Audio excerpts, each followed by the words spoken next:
विद्यार्थियों, मैं आपके लिए ऐसा वीडियो लेके आया हूँ जिसके अंतर्गत अपने को मानचित्र से संबंधित जानकारियाँ लेनी है। आप कक्षा 10 की सामाजिक विज्ञान पढ़ रहे हो या कक्षा 12 की भूगोल, आपके मानचित्र से संबंधित 2-2, 3-3 क्वेश्चंस आते हैं और बहुत ईजी आते हैं। केवल अपने को सिंपल सा उसमें ध्यान देना है कि मानचित्र होता क्या है। देखो, मानचित्र के बारे में अगर अपन बात करें तो मानचित्र एक भौगोलिक क्षेत्र को प्रदर्शित करने वाली रूपरेखा है। उसके आधार पर हम किसी भौगोलिक क्षेत्र के बारे में जानकारी प्राप्त कर सकते हैं। तो इसी क्रम में मैंने मानचित्र की एक PDF बनाकर उसके आधार पर आपको समझाने के लिए ये वीडियो में अपलोड करने जा रहा हूँ, जो आपको बहुत अच्छा लगेगा भी, सही पसंद भी आएगा। और विद्यार्थियों, अगर हमारे चैनल को आपने सब्सक्राइब नहीं किया तो सब्सक्राइब ज़रूर कर लीजिए। मैं कुछ समय पश्चात आपको अच्छे क्वेश्चंस के वीडियो अपलोड करने लगूँगा, तो आपके लिए वो बेनिफिट रहेंगे। अब स्टार्ट करते हैं। सबसे पहला अपना मानचित्र है, संसार का मानचित्र है। अभी संसार के मानचित्र में आपको देखो, मोटे मोटे शब्दों में आपको बताऊं, अपने एक तो 7 महाद्वीप होते हैं और एक 5 महासागर होते हैं। तो उन 7 महाद्वीपों को और 5 महासागरों को किस तरह से अपन याद रख सकते हैं, तो देखिएगा। अगर इस संसार के मानचित्र में देखें तो सबसे जो इधर की तरफ लाल रंग का आपको जो दिखाई दे रहा है, ब्राउन कलर का, ये उत्तरी अमेरिका महाद्वीप है। और नीचे की तरफ मैंने देखो ये नीले कलर में कर रखा है, तो ये कौन सा, दक्षिण अमेरिका महाद्वीप है। तो उत्तरी अमेरिका, दक्षिण अमेरिका दोनों अपने को याद रह जाएंगे। भाई उत्तरी अमेरिका ऊपर है, दक्षिण अमेरिका नीचे है। इसके बाद में है अफ्रीका महाद्वीप। ये इस कलर का मैंने आपको प्रदर्शित कर रखा है, ये अफ्रीका महाद्वीप है। ध्यान रखना, आगे जाके ये मैप बहुत ज़्यादा काम आएगा। एशिया महाद्वीप पूरा आपका येलो हो रहा है और ग्रीन रूप में आपका यूरोप महाद्वीप है।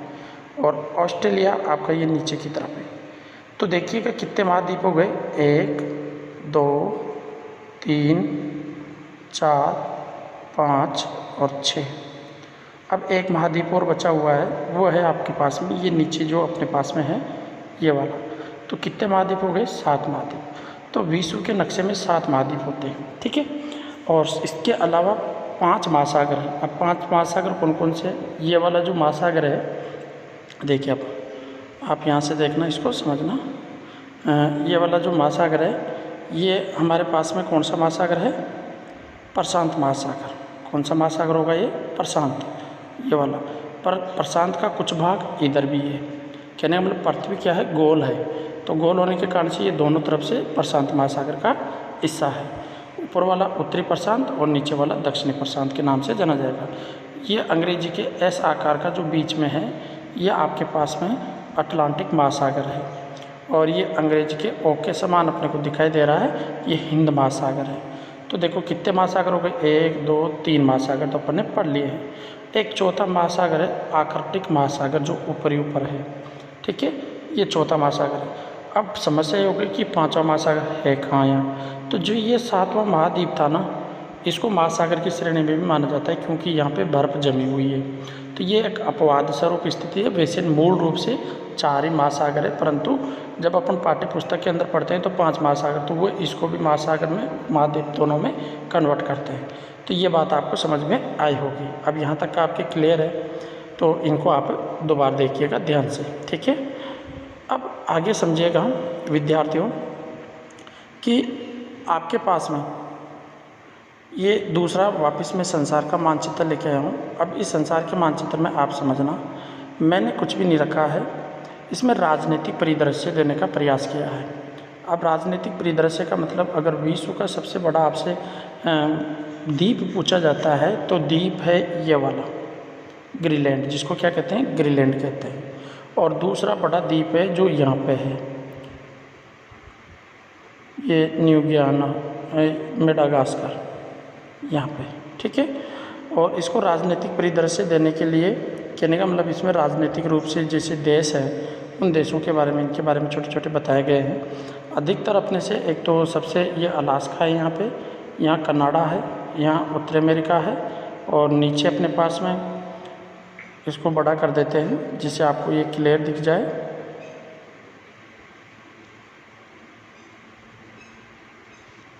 देखिएगा मैं बड़ा कर रहा हूँ। ये संयुक्त राज्य अमेरिका, ये मैक्सिको, और इसके बाद में देखो यहाँ पे छोटे छोटे देश हैं जिनके बारे में। इधर बड़ा देश अपने को याद रखना है, ब्राज़ील है, वेनेजुएला है, अर्जेंटीना है, ठीक है, चिली है, पेरू है, बोलिविया है, पैराग्वे, उरुग्वे है, ठीक है। इसी प्रकार से ये यूरोप और अफ्रीका महाद्वीप के भी ये छोटे छोटे मैंने देश दे रखे हैं। आप वीडियो को बड़ा करके इसको आसानी से देख सकते हो।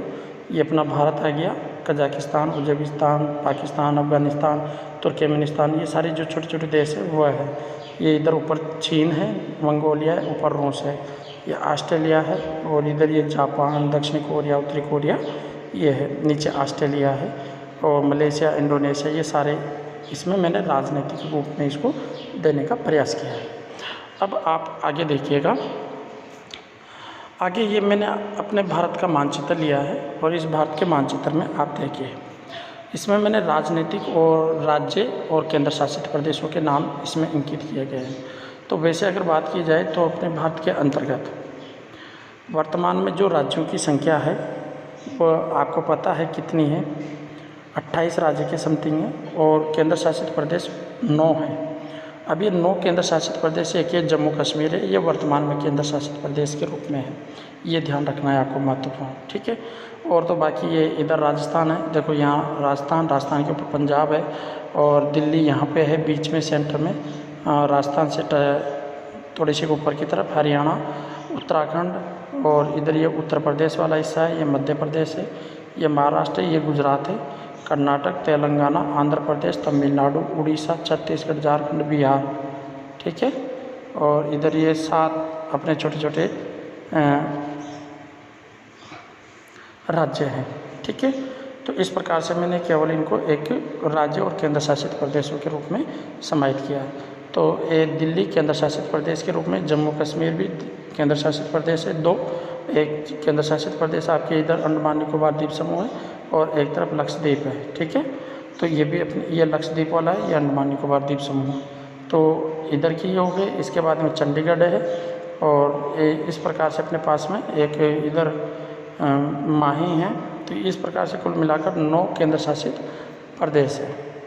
अब आगे देखिएगा, ये राजस्थान का मानचित्र है। तो हमने पहले विश्व का देखा, फिर भारत का देखा, अब ये राजस्थान का मानचित्र। इसमें मैंने जिलों के नाम लिखे हैं केवल, और कुछ भी नहीं है।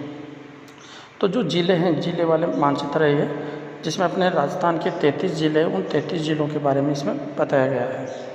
और 33 ज़िले कहाँ कहाँ हैं, ऊपर से बात करें तो ये गंगानगर है, बीकानेर है, जैसलमेर है, बाड़मेर है, जालौर है, सिरोही है, उदयपुर है, डूंगरपुर है, बांसवाड़ा है, प्रतापगढ़, चित्तौड़गढ़, राजसमंद, भीलवाड़ा, कोटा, झालावाड़, बारा, बूंदी, सवाईमाधोपुर, करौली, तोसा, करौली, धौलपुर, भरतपुर, अलवर, झुंझुनू, चूरू, हनुमानगढ़, और बीच के ये अपने बच गए जोधपुर, नागौर, जयपुर, अजमेर, पाली, भीलवाड़ा और टोंक और दौसा।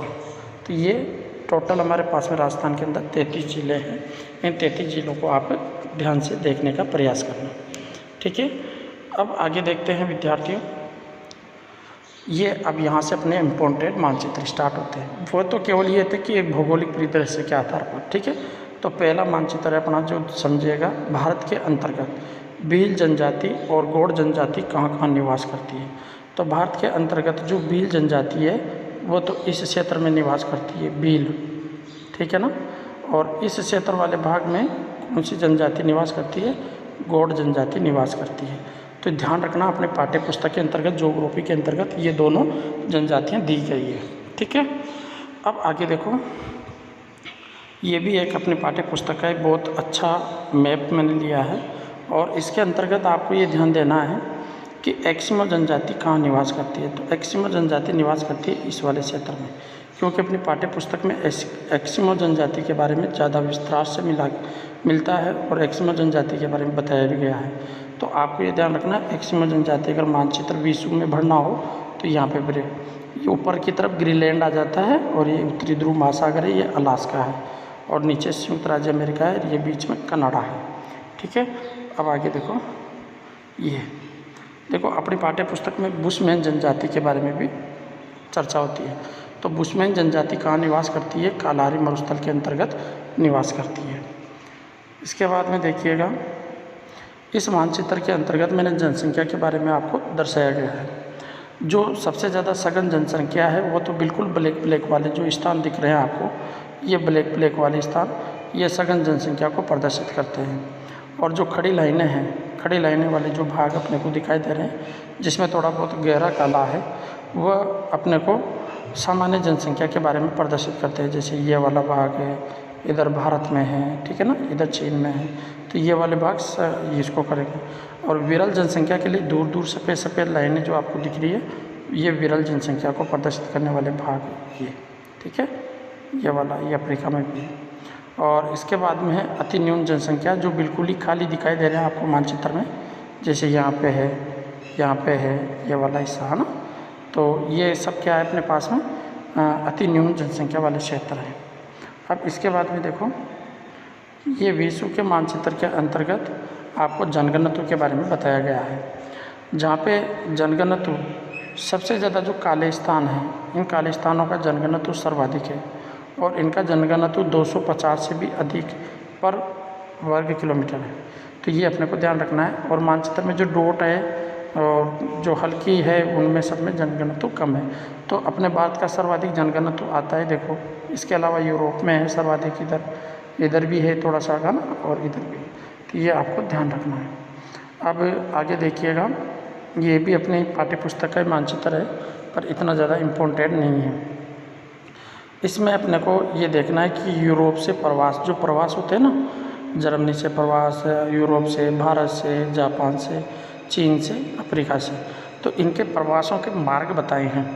तो यूरोप से जो प्रवास हुए थे, ये देखो अमेरिका भी गए थे, इधर उत्तरी अमेरिका भी चले गए, और यहाँ से होते हुए ये भारत तक भी, ऑस्ट्रेलिया तक भी इनका प्रवास हुआ था। और तो इस प्रकार की प्रवास की स्थिति के बारे में बताया गया मानचित्र है। इस मानचित्र के अंतर्गत मानव प्राथमिक व्यवसाय के बारे में बताया गया है। जो आपको व्यवसाय का मतलब आकेट, जो क्रियाकलाप होते हैं, उनके उद्योग धंधे होते हैं, उनके बारे में विचार विमर्श किया गया है। और इसमें जो ये अपने डॉटेड लाइन है, ये तो आकेट और मत्स्य पालन संग्रह का क्षेत्र है, अर्थात ये वाला जो मत्स्य पालन संग्रह का क्षेत्र है जिनमें डॉटेड लाइन है ना, ये वाला। और इसके अलावा जो ये चलवासी पशुचारण जिनमें खड़ी रेखाएं हैं, ये चलवासी, ये वाला, ठीक है ना, ये जो इस तरह की आड़ी रेखाएं हैं, ये चलवासी है। और जिनमें खड़ी रेखाएं हैं वो आदिम कृषि वाले क्षेत्र हैं, और जिनमें डॉट डॉट काले गहरे धब्बे हैं वो हमारे पास में व्यापारिक पशुचारण है। और बागवानी वाली कृषि के इस तरह के स्पॉट बने हुए हैं। और तिरछी रेखाओं के विस्तृत व्यापार कृषि क्षेत्र है, और जीवन निर्वाह के लिए बॉक्स बने हुए हैं। और जो सर्वाधिक ब्लैक हैं वो विनिर्माण उद्योग के लिए बताए गए हैं। अब इसी प्रकार से आगे देखो, ये विश्व का मानचित्र है, ये आपके लिए वेरी मोस्ट इम्पोर्टेंट है परीक्षा की दृष्टि से, बोर्ड परीक्षा कक्षा 12 भूगोल के लिए। अब सबसे ज़्यादा इसमें ध्यान दीजिए, ये पिछली बार क्वेश्चन भी पूछा गया था, शिकागो उत्तरी अमेरिका में है, और साओ पालो ये भी दक्षिण अमेरिका में। इन दोनों के बारे में आपसे क्वेश्चन में पूछा गया था। इसी प्रकार से जमशेदपुर, ये जमशेदपुर ये रहा, ये भी अपने से पूछा गया था। तो 2-3 क्वेश्चन इसमें से पूछे जाते हैं। तो इनमें से जो ये मुख्य क्षेत्र है ये लोहा इस्पात के क्षेत्र है। इन लोहा इस्पात के क्षेत्रों को आप एक बार मैं बताता हूँ, उनको ध्यान से देखिएगा। सबसे इधर उत्तरी अमेरिका में ध्यान से देखें तो San Francisco, Chicago, Pittsburgh, Birmingham और लॉस एंजिल, और एक बफेलो। तो ये सारे के सारे तो कहाँ हैं? उत्तरी अमेरिका में। दक्षिण अमेरिका में साओ पालो और Santiago, Rio de Janeiro, Santos, ये दक्षिण अमेरिका के अंतर्गत है। अफ्रीका के अंतर्गत है अपने पास में सेलिसवरी और जोहान्सबर्ग, ठीक है। इसी प्रकार से यूरोप में है अपने पास में ये देखो लेनिनग्राड, मॉस्को, क्रोबेई, मैग्निकोर्स। अब इनमें सबसे ज़्यादा जमशेदपुर, वुहान, ठीक है ना, बीजिंग, और यहाँ पे है ऊपर ऑस्ट्रेलिया में है पर्थ, सिडनी, शंघाई इधर चीन में है। तो इन सब चीज़ों के बारे में अपने को ध्यान रखना पड़ेगा, ठीक है। और इनका ध्यान रखेंगे तब जाके अपने पास में ये काम बन पाएगा। और ऐसे ही ये साओ पॉल है, ठीक है ना, सेंटोन्स है, और यहाँ बर्मिंघम है। तो इनको अपने को ध्यान रखना है और इनको याद रखेंगे तब जाके अपना काम बन जाएगा आसानी से। ओके। अब इसके बाद में आप देखिएगा आगे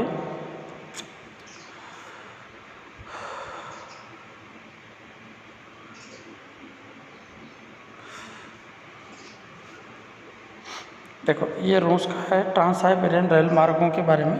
जो विश्व का सबसे लंबा रेल मार्ग है रूस का ट्रांस साइबेरियन रेल मार्ग, वो आपको बताया गया है कितने देशों से होते हुए ये गुजर रहा है, ठीक है। और इसके बाद में अगला मानचित्र है संयुक्त राज्य अमेरिका कनाडा वाला। ये रेल मार्गों के बारे में बताया गया है कि दुनिया की जो सबसे लंबे अंतर्महाद्वीपीय रेल मार्ग है उनके बारे में इनको विस्तार से बताया गया है, तो आप इनको देख सकते हो अलग से। इसके बाद में ये ऑस्ट्रेलिया का मानचित्र है जिसमें महाद्वीप रेल मार्ग को बताया गया है, अर्थात पूरे महाद्वीप में ये एक ही रेल मार्ग इस तरह से पिछा हुआ है सबसे लंबा। और इसके बाद में अफ्रीका महाद्वीप के अंतर्गत भी जो बड़े रेल मार्ग हैं उनके बारे में बताया गया है। ये विक्टोरिया झील से लेकर काहिरा तक की एक तो ये रेल मार्ग है, और एक नीचे वाला है जो केप टाउन से विक्टोरिया प्रताप तक जाता है, और इसकी शाखाएँ भी है जो अन्य देशों को जोड़ती है। यहाँ ये एक ही देश में नहीं है, ये करीबन 3-3, 4-4 देशों में फैले हुए रेलवे जाल है। इसके बाद में देखिएगा यहाँ से ये नदी है जो राइन जलमार्ग है, इसके बारे में बताया गया है कि राइन जलमार्ग अपने पाठ्य पुस्तक के अंतर्गत भी आती है और वहाँ पे अपने को बताया जाता है, तो उसके बारे में मैंने इसको मानचित्र में प्रदर्शित किया। यह विश्व के प्रमुख समुद्री मार्ग, ये अपने से पूछेगा नहीं। और पनामा स्वेज नहर, देखो ये दोनों नहरों के बारे में आप ध्यान से देखना, मैं इसको बड़ा करता हूँ। स्वेज नहर के बारे में देखिए, जो ये स्वेज नहर है ये है एक तो स्वेज की खाड़ी और कहने का मतलब भूमध्य सागर, अर्थात अपने ये कह सकते हैं कि भूमध्य सागर और हिंद महासागर को जोड़ने वाली जो नहर है वो स्वेज नहर है। ये इसका जो हिस्सा है ना वो कहाँ से कहाँ तक है, एक तो है पोर्ट सईद, देखो इस मानचित्र में आपको दिख रहा होगा पोर्ट सईद, और नीचे की तरफ आपको दिखेगा स्वेज के नाम से है, पोर्ट स्वेज के नाम से नीचे है जो चला गया। और यहाँ से यहाँ तक का जो ये नहर का हिस्सा है ये अपने पास में स्वेज नहर के नाम से जाना जाता है। सामी बिलियावान इधर है सही, ये अलकंटारा है, तो इनको देख सकते हैं अपन। इसके बाद में देखिए ये विश्व का मानचित्र है, चलो उसमें मैंने ये दूसरी नहर रह गई थी, इसको भी देखिएगा। ये पनामा नहर है, ये कहने का मतलब उत्तरी अमेरिका और दक्षिण अमेरिका को अलग करती है। क्या करती है? उत्तरी अमेरिका और दक्षिण अमेरिका को अलग करती है, और दोनों महाद्वीपों के बीच में ये नहर बनाई गई है पनामा नाम की, और ये अटलांटिक महासागर और प्रशांत महासागर को जोड़ने का काम करती है। देखिएगा आप यहाँ पे ये अटलांटिक महासागर है, ये प्रशांत महासागर है, तो दोनों को जोड़ने के लिए ये नहर महत्वपूर्ण है। अब इसके बाद में देखिएगा ये विश्व का मानचित्र है जिसमें आपको प्रमुख समुद्री मार्ग और वायु मार्गों के बारे में दर्शाया गया है। ये भारत का मानचित्र है जो अपने लिए महत्वपूर्ण है विश्व जनसंख्या वितरण के लिए। जनसंख्या स्थानीय जो वितरण है 2011 की, उसके आधार पे। उसके बाद में देखिए ये भारत की जनसंख्या घनत्व वाला मानचित्र है, आप यहाँ पे इसको आसानी से देखकर समझ सकते हो। इसके बाद में ये अपने पास में भारत पुरुष महिला अनुपात या स्थापित वितरण प्रारूप के लिए मैंने मानचित्र बनाया है। प्रभावी साक्षरता का विवरण, पशुपालन के क्षेत्र भारत के, वनों के प्रकार और मत्स्य प्रमुख मत्स्य केंद्र। भारत में मत्स्य केंद्र ये वाले हैं जो आप इसमें आसानी से पढ़ सकते हो। पोरबंदर, मंगोलियम, सूरत, दहन, बसई, बांद्रा, अलीबाग, जयगढ़, रत्नागिरी, देवगढ़, मालवा, कारगवाड़ा, मंगलोर, कसरगोड़ा, तेलीचेरी, कोझिकोड, है ना, ये सब अपने भारत के मछली उत्पादक क्षेत्र हैं। इनको आप सही तरीके से अध्ययन कर सकते हैं। इसके बाद में देखिए ये नदी बेसिन धरातलीय क्षेत्र है, ये प्रमुख खनिज संसाधन। अब ये अपने लिए इम्पोर्टेंट है क्योंकि परीक्षा में यहाँ से पूछा जाता है। तो लोहा सर्वाधिक मात्रा में, जो ये त्रिभुजाकार दिख रहे हैं वहाँ से लोहा निकलता है। आयताकार ऑक्साइड को प्रदर्शित करेगा, स्टार तांबे को प्रदर्शित करेगा, और गोल्ड टिप की अभ्रक को प्रदर्शित करेगी। इसके बाद में है कोयला खनन। सर्वाधिक भारत के अंतर्गत कोयले कहाँ कहाँ निकाले जाते हैं, तो देखो इस वाले क्षेत्र में आपके सर्वाधिक कोयले निकाले जाते हैं, तो ये ध्यान रखना इस क्षेत्र में, ठीक है ना। तो ये अपने पास में इधर का छत्तीसगढ़ है ना, ये वाला क्षेत्र है। इसके बाद में देखिए ये भारत में शोधन तेल पाइपलाइन शालाएँ हैं जो अपन ने पढ़ी भी थी। भारत के अंतर्गत बड़ी बड़ी पाइपलाइनें बिछा रखी है जिनके माध्यम से गैस लाइन और तेल पाइपलाइन, इनके माध्यम से एक स्थान से दूसरे स्थान पर तेल को ट्रांसफ़र किया जाता है। ये जल विद्युत केंद्र है। और गेहूँ उत्पादन के क्षेत्र, चावल उत्पादन के क्षेत्र, कपास उत्पादन के क्षेत्र ये स्पॉट बने हुए हैं। गन्ना उत्पादन क्षेत्र स्पॉट के रूप में, चाय उत्पादन क्षेत्र जहाँ पे ये स्पॉट बने हुए हैं चाय उत्पादन क्षेत्र है। और लोहा इस्पात ये आपके लिए वेरी मोस्ट इम्पोर्टेंट है, अब इसको ध्यान से समझिएगा। ठीक है, देखो इस लोहा इस्पात उद्योग के अंतर्गत एक देखो भारत में यहाँ से देखो ये सबसे ज़्यादा इम्पोर्टेंट है, आपसे परीक्षा में ये पूछा जाता है। दुर्गापुरा, बोकारो, जमशेदपुर, बरहानपुर, राउरकेला, गोपालपुर, विशाखापट्टनम, भिलाई। ठीक है, इधर विजयनगर, डोलवी, भद्रावती, सलेम। तो इनको ज़रूर याद रखना, ये परीक्षा में आपसे इनमें से एक पूछेगा, 100% है। तो अपना गलत ना हो जाए इसलिए अपने को ज़रूर ध्यान रखना पड़ेगा। अब आगे देखिएगा, ये एल्युमिनियम उद्योग क्षेत्र है और एल्युमिनियम उद्योग क्षेत्र के अंतर्गत भी आप सर्वाधिक मात्रा में अगर देखोगे एल्युमिनियम तो ये तो इधर के क्षेत्र में है या फिर इधर महाराष्ट्र वाले क्षेत्र में है एल्युमिनियम। इसके अलावा देखिएगा ये है सीमेंट उद्योग। तो पूरे भारत में सीमेंट उद्योग की कोई कमी नहीं है और अपने राजस्थान के अंतर्गत भी सीमेंट है। चित्तौड़गढ़, उदयपुर, पिंडवाड़ा, निम्बाड़ा, लाखेरी, है ना। तो ये सीमेंट के उद्योग क्षेत्र है। इसके बाद में वस्त्र उद्योग भी पूरे हैं जिसमें देवनगरी, तिरुपला, इनको आप आसानी से एक एक करके ध्यान से समझिएगा, आप स्क्रीनशॉट ले लीजिए इनकी। इसके बाद में ये देखिए चीनी उद्योग है पूरे भारत के अंतर्गत, सर्वाधिक चीनी उद्योग है वो उत्तर प्रदेश वाले क्षेत्र में देखो आपको दिखाई दे रहे होंगे। ठीक है ना, तो ये सर्वाधिक।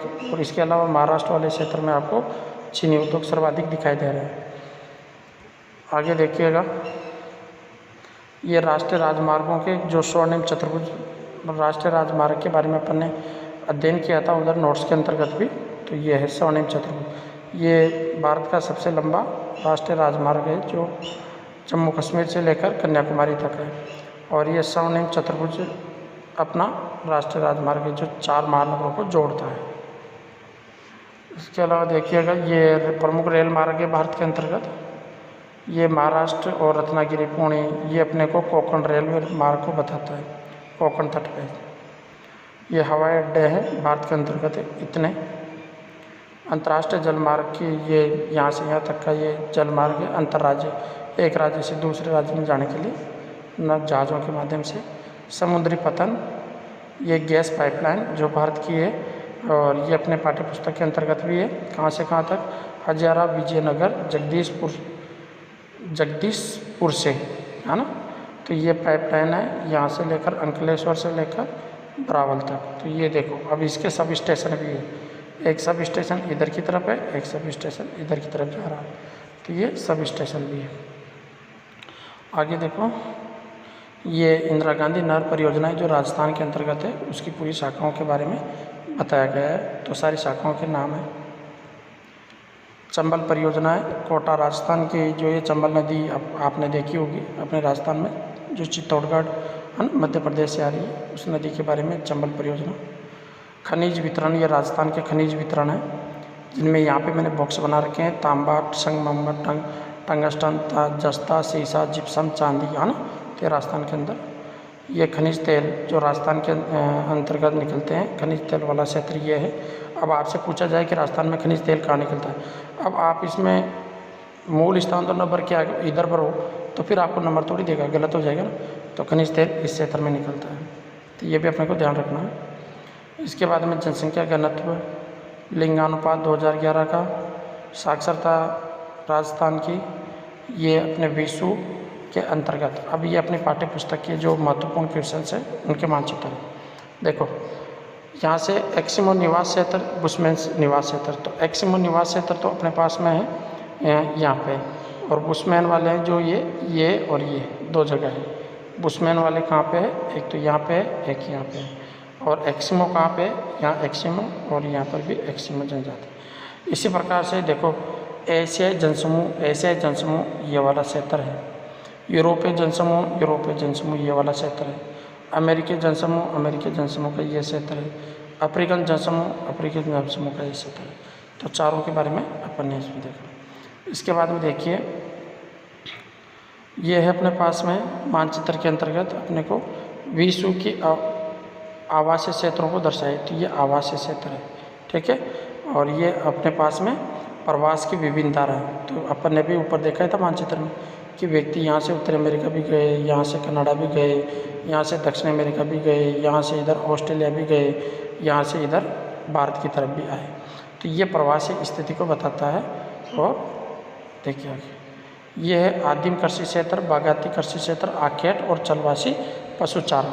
तो आदिम कृषि क्षेत्र खड़ी लाइन है, और आखेट, बागायती, चलवासी सारे के सारे हैं। और इसमें देखो ये यहाँ पे अपना इम्पोर्टेंट है ट्रक कृषि। ये क्वेश्चन आता है ट्रक कृषि। अब ट्रक कृषि यहाँ की जाती है, ठीक है ना, अमेरिका में। और फलोदान की कृषि होती है अपने खड़ी लाइनें कहाँ पे, ये रही, इधर नहीं है, फलोदान, ये वाली कृषि है।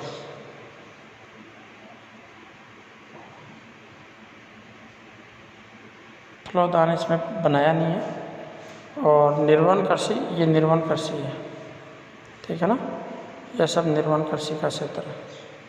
तो ये ध्यान रखना है आपको। यहाँ पे देखिए, मानव विकास की दृष्टि से 10 स्थान वाले राष्ट्र है ना, जिनका सर्वोच्च अपने को 10 स्थान चाहिए। तो पहला Norway, Germany, France, Australia, Sweden, United संयुक्त राज्य अमेरिका, स्विट्जरलैंड किंगडम है ना, जापान, अर्जेंटीना, ये सब है। न्यूनतम वाले हैं नाइजीरिया, चाड, जाम्बिया, नेपाल, म्यांमार। आप इनमें मानचित्र में मैंने क्रम दे रखे हैं, उन क्रमों के आधार पे आप इनको देख सकते हो। ऐसे ये अपने पास में यहाँ से ये महत्वपूर्ण क्वेश्चन है, क्योंकि ये पिछली बार भी आपसे परीक्षा में पूछा गया था। विश्व मानचित्र में निम्न लोहा इस्पात क्षेत्रों को दर्शाइए।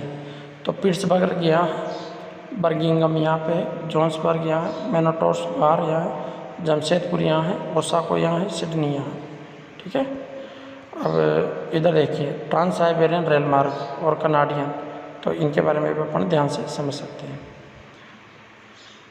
यहाँ पे भी अपने पास में महत्वपूर्ण नक्शे दिए हैं। ये भारत की जनसंख्या वितरण है, जनसंख्या घनत्व है, नगरीकरण है, लिंगानुपात स्थानीय है, और सर्वाधिक ये है, साक्षरता वाले हैं। ये सब अपने इधर इतने ज़्यादा काम के नहीं है, ये ऊपर देख चुके हैं अपन, इनको ऊपर पढ़ चुके हैं भारत वालों को। और इसके बाद में ये भी पढ़ लिया, ये भी पढ़ लिया। ये राजस्थान के हैं। देखो, राजस्थान में भील जनजाति निवास कहाँ करती है, तो भील जनजाति निवास करती है अपने पास में ये वाला क्षेत्र। मीणा जनजाति कहाँ निवास करती है, मीणा जनजाति यहाँ निवास करती है, ठीक है ना। सांसी जनजाति कहाँ निवास करती है, तो सांसी जनजाति अपने पास में ये रही भीलवाड़ा में। और सहरिया जनजाति कहाँ है, ये रही सहरिया, ठीक है ना। तो इस प्रकार से अपन आसानी से याद रख सकते हैं। और इसके बाद में देखिए इम्पोर्टेंट मैप नहीं है, ये सारे मैप आपके यहीं ख़त्म हो जाते हैं। तो इस प्रकार से आपके लिए मैंने ये मैप की वीडियो बनाई थी, आपको अच्छी लगी होगी। बहुत बहुत धन्यवाद सभी विद्यार्थियों को जिन्होंने अंत तक इस वीडियो को देखा है, और अन्य दोस्तों तक भी ज़रूर इसको भेजने का प्रयास करें। Thank you.